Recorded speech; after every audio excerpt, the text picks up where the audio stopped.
Hey, what's up ma gang de jaseux amateurs de cinéma, Johnny le jaseux ici pour vous. Joyeux Noël, j'espère que vous avez un beau Noël et bonne année. Ça va sortir le 31 février, Chris, moi. Eh oui, les chances ça saute le 31 février sont pas grosses. Le 31 décembre, donc bonne année. Et en 2020, je vais essayer de pas bafouer et me mélanger dans ma langue. OK? Résolution 2020. Non, en 2020, je vous souhaite une superbe année cinéma, une superbe année télé-série, superbe année télé, Netflix, Disney+. Juste une belle année que vous allez découvrir des bonnes émissions, des bons films. Donc, c'est ça qui est mon souhait à vous, de moi, pour 2020. Aujourd'hui, je vous parle du film Richard Jewell, Jumanji The Next Level, Star Wars The Rise of Skywalker et la bande-annonce de Downhill. Mais là, je vais faire ça différemment. Parce que je vais aller full spoiler avec le film de Star Wars. Donc, je vais faire mes deux reviews de Jumanji et Richard Jewell et je vais parler de la bande-annonce et je vais finir avec Star Wars.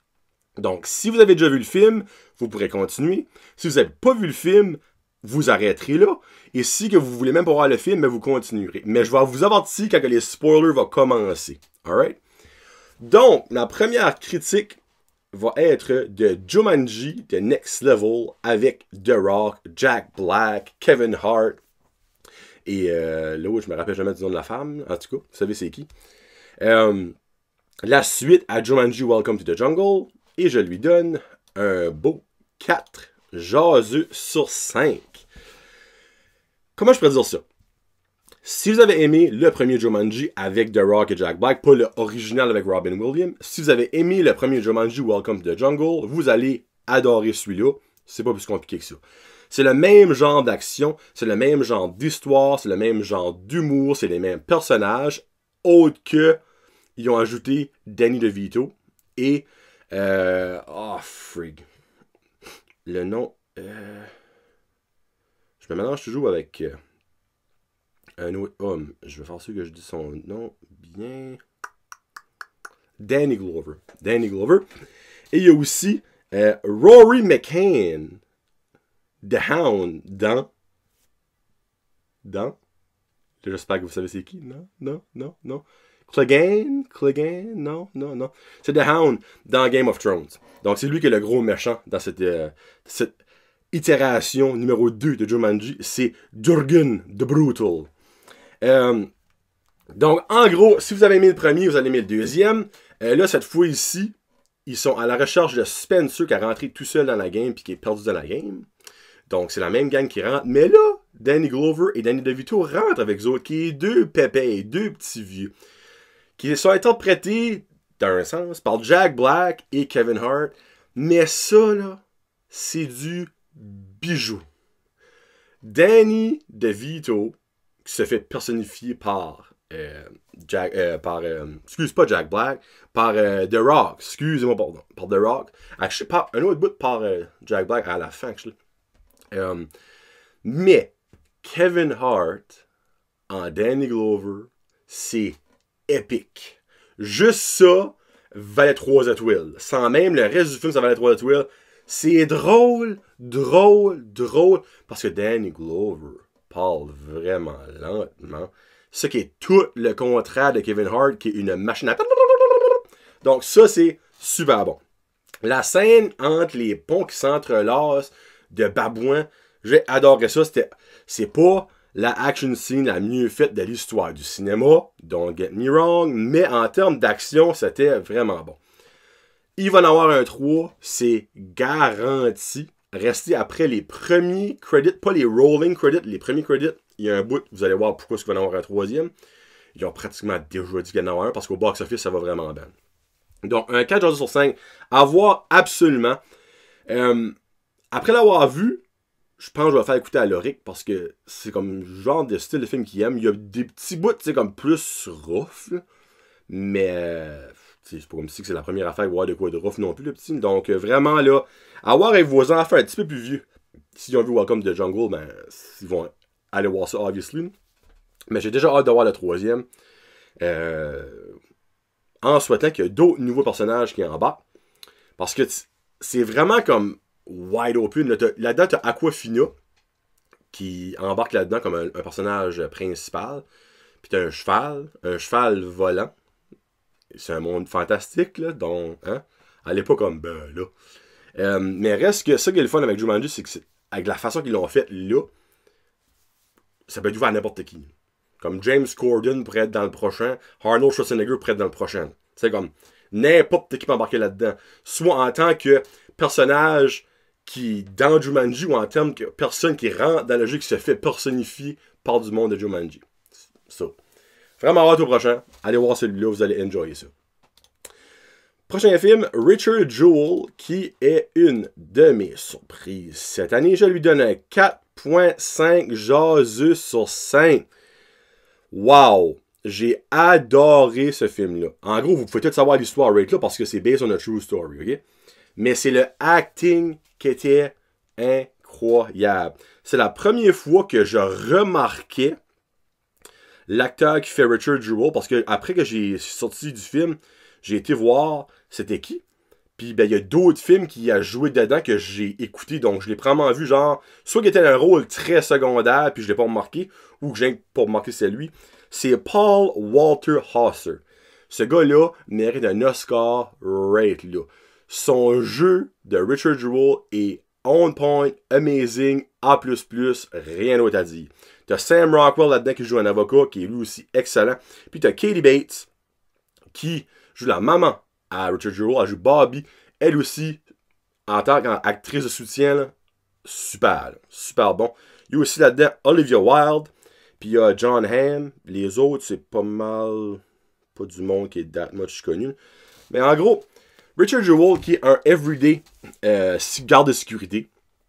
Puis ben, lors des Jeux d'Atlanta aux États-Unis en 1996,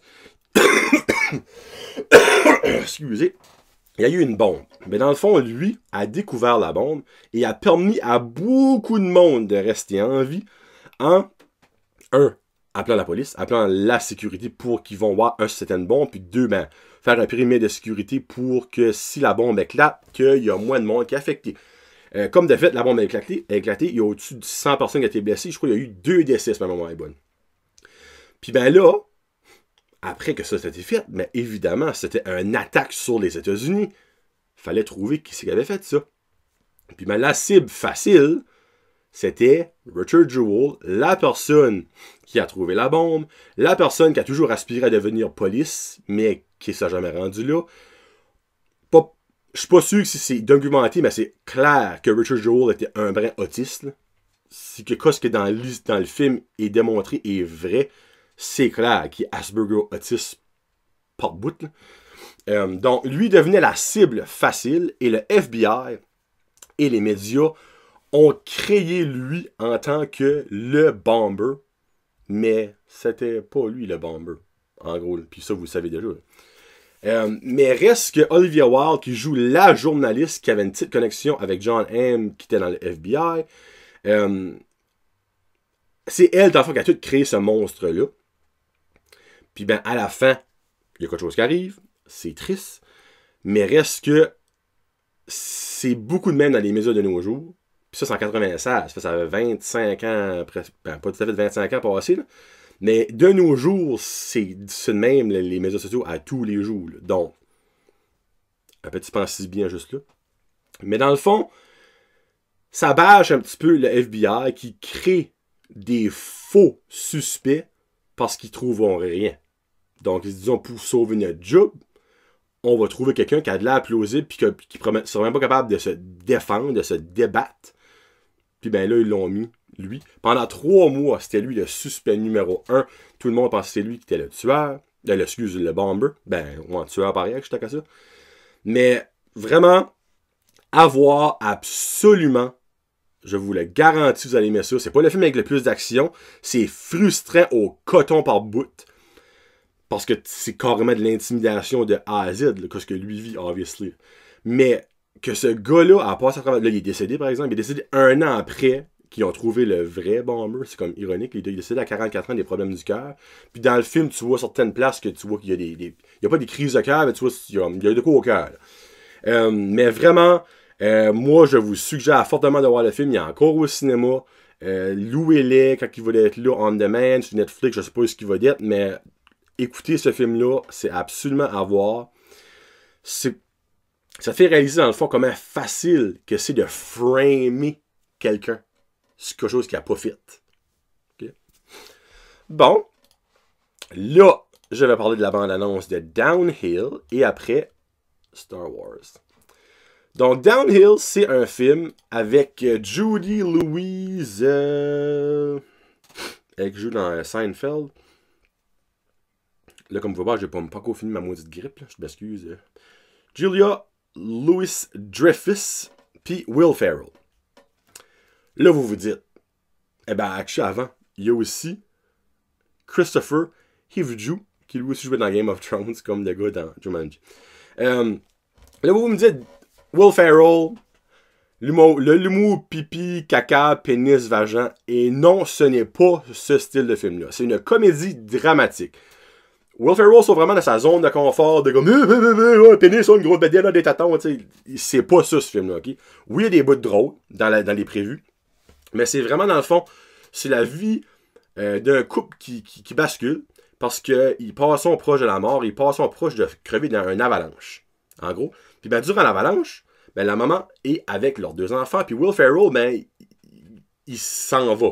Quand l'avalanche arrive, sa femme reste avec ses enfants. Donc, ça fait un petit peu comme boule de neige, concept avalanche, que elle comme freak, t'as même pas pensé à nous sauver. T'as une partie comme bleu, d'après lui, il est pas. En tout cas, ça revolve around ça. Je veux vraiment le voir parce que Will Ferrell est renommé pour ses comédies colonnes. Puis vous direz, là-dedans, il y a actually de la bon dans une comédie dramatique normale.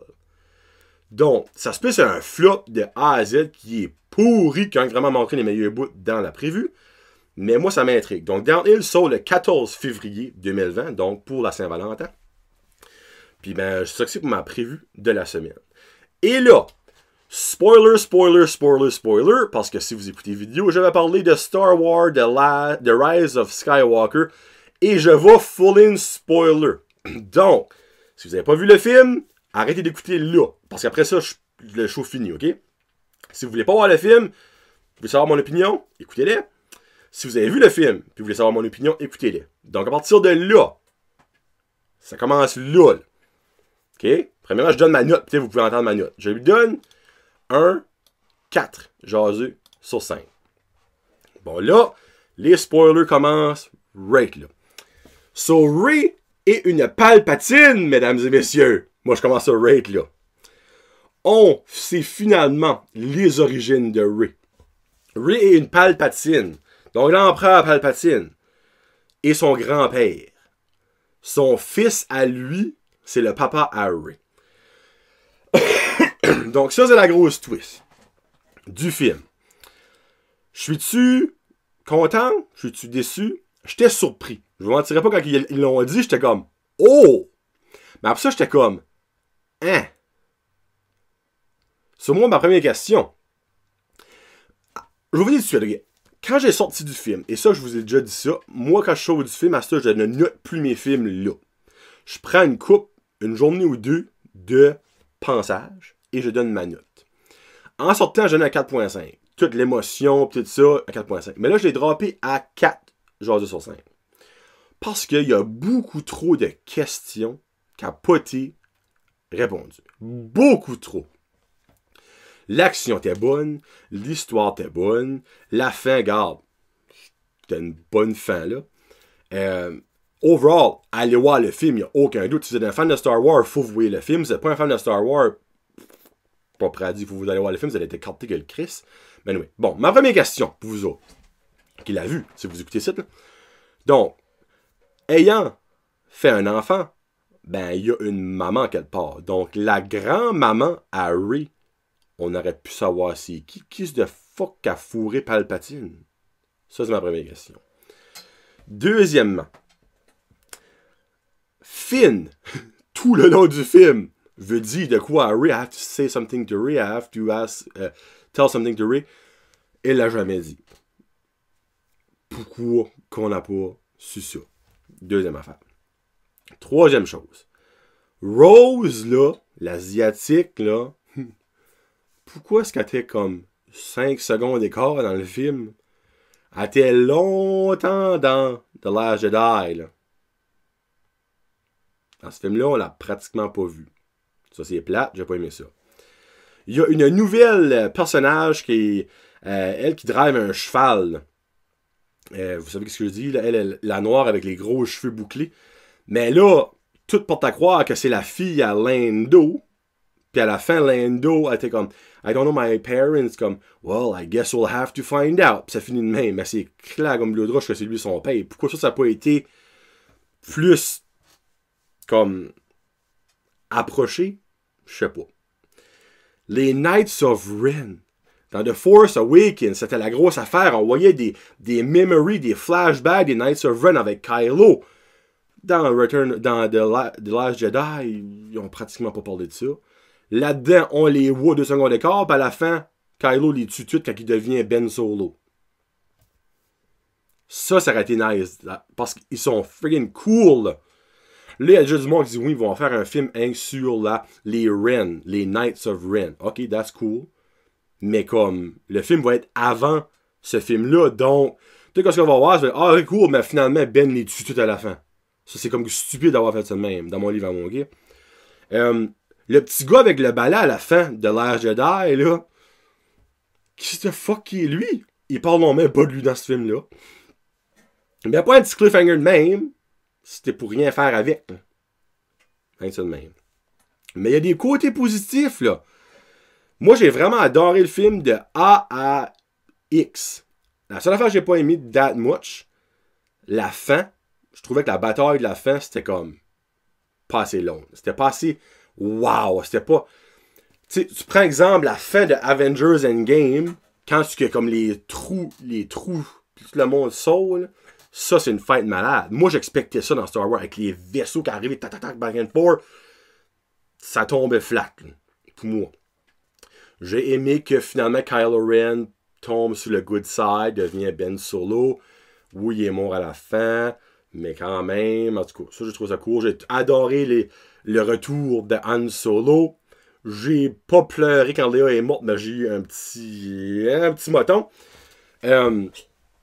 Pourquoi Chewie est pas mort? Moi, quand tu fais semblant que Chewbacca est mort, j'ai un gros feeling. Je suis comme, non! Mais c'est alright, ça! Mais là, pour ça, 10 minutes après, finalement, il est en vie. Il n'y a aucun personnage principal qui est mort. C'est la fin de la saga, comme il y aurait dû au moins en avoir un ou deux. Là, je veux pas qu'ils crevont tout.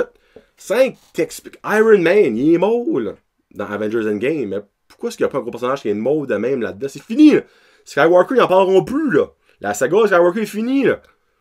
T'aurais pu tuer Finn, t'aurais pu tuer quelqu'un d'autre, tu sais, comme... Léon, on savait qu'elle est morte, ça fait 2 films qu'elle fait qu'elle est déjà décédée en vraie vie. Comme... C'est pas un gros wow, là, que Léa est morte, là. Ça aurait juste été stupide de la garder en vie. Mais moi, quand Chewbacca, il semblait à mort, je suis comme, oh, there go, je suis vraiment triste. Non, pas mort. Puis, ben, mon highlight du film, Babu Frick, le petit martien qui répare ses C-3PO. Pour vrai, là, comme, lui, il mérite un film à lui tout seul. Je me sens de même. Donc, overall, dans la nouvelle trilogie, mon préféré demeure Force Awakens. Mon deuxième est The Rise of Skywalker. Et mon troisième, The Last Jedi. The Last Jedi, j'ai aimé ça, ben, pas comparé aux deux autres. J'ai déjà hâte qu'ils en font d'autres, mais la saga Skywalker sera plus là. Puis quelque chose, il y a une petite genre de twist. Pour ceux qui écoutent The Mandalorian, les pouvoirs que les Jedi ont de comme réparer le monde. Ben, quand je ne peux pas réparer.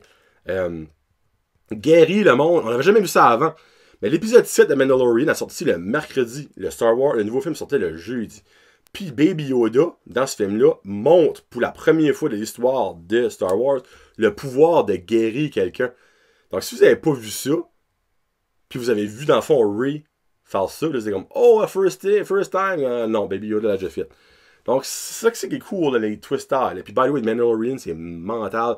Ils ont lancé une 2e saison. Rock'n'roll. Donc ça que c'est. Comment vous avez trouvé Star Wars? Moi, honnêtement, j'ai vraiment aimé. J'ai pas adoré, j'ai pas trouvé ça excellent après du recul, mais j'ai vraiment aimé ça. Il y a beaucoup de monde qui chiale déjà, qui bâche à 100 000 à l'heure, de la misère avec ça. On vit dans un ère qui est la pire ère à sortir des films, des suites de films d'anthologie. Parce que de nos jours, tout le monde chiale pour toutes les raisons les plus stupides du monde. Même moi, les affaires, j'ai dit c'est stupide, puis je le sais moi-même. Ça, moi, c'est des choses qui m'ont comme tanné. Okay? Il y a du monde qu'à la fin du film, quand Rey est sur Palpatine, sur Tatooine, puis à l'enterre les lightsabers de Leia, puis Luke, là, tu penses, puis elle dit comme I finally know who I am, nanana, puis tout le monde va comme ah ben, elle va s'appeler Rey Palpatine, tu sais, comme elle a pas honte de qui ce qu'elle est devenue. Non, je suis Rey Skywalker. Fuck you. T'es pas Rey Skywalker. T'es soit Rey, pas de nom de famille, ou t'es Rey Palpatine. C'est pas ok, oui, c'est eux qui t'ont élevé, qui t'ont fait sortir de la force, mais c'est pas tes parents, là. Comme, en tout cas, moi, j'ai pas aimé cette partie-là pareil, by the way. C'est ça que c'est pour cette semaine. Honnêtement, je sais pas quoi je vais voir cette semaine. Il y a The Spy of Disguise que je vais aller voir avec les petits. Mais autre que ça, je sais pas trop. Donc, on se reparlera la semaine prochaine, tout le monde. Sorry, c'était un petit peu plus long show que d'habitude, mais en tout cas, ça valait la peine, c'est Star Wars. Donc, passez une très belle semaine de cinéma. Bonne année. Peace out. Hashtag Josette. Allez au ciné.